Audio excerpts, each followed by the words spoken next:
बाजीराव और मस्तानी का जो संबंध, यहाँ जब सेकुलरिज्म आया, इसने क्या डायनेमिक्स चेंज किए मराठा साम्राज्य? बाजीराव ने मस्तानी से मोहब्बत की है, अय्याशी नहीं। Mastani was a practising Sufi and practising Persian Muslim. Allahabad में जो गवर्नर था उस समय मुगलों का, उसका नाम था बंगश। इसने डायरेक्ट अटैक कर दिया छत्रसाल के ऊपर।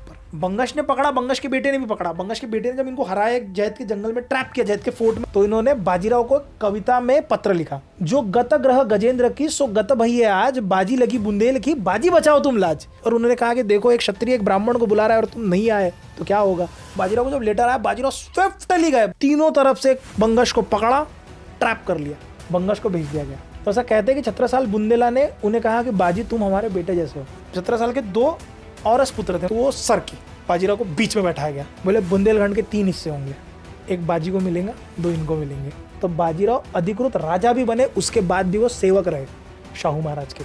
उनको एक कटार दी। अब वो कटार देने के साथ मस्तानी का भी ब्याह उनके साथ में करवा दिया। बाजीराव ने अपने बेटे का नाम रखा था कृष्णा जी, जो मस्तानी से हुई थे, लेकिन लोगों ने विरोध किया। उसका नाम रखा गया शमशेर, शमशेर बहादुर। शमशेर बहादुर पानीपत के युद्ध में लड़ा और पानीपत के युद्ध में वो वीर गति को गए। तो अगर इतना बुरी तरह से ट्रीट किया गया तो वो लड़े क्यों? तो बेसिकली मूवी में बहुत ज्यादा एक्सेजरेशन और लवर वाला एंगल डाल के दिखाया गया, ऐसा कुछ